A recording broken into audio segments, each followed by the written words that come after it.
যে কোনো সময় আমাদের কেউ যদি সাহায্য করে এর বদলে আমরা কি বলি, থ্যাংক ইউ।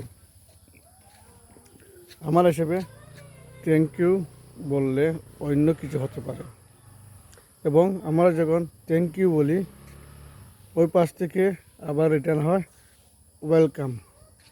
ওয়েলকাম বললেও আমার মনে হয় আরও কিছু হতে পারে। তো আপনাদের যদি আরও কিছুর জানা থাকে কমেন্ট বক্সে বলে যাবেন।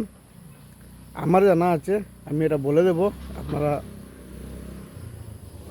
এটা এইরকম হতে পারে কি কমেন্টে বলে যাবেন। আমার হিসাবে থ্যাংক ইউ বললে আই লাভ ইউ হতে পারে, এবং ওয়েলকাম বললে আই লাভ ইউ টু এটা হতে পারে। তো আপনাদের মতামত জানাবেন এটা সঠিক কিনা।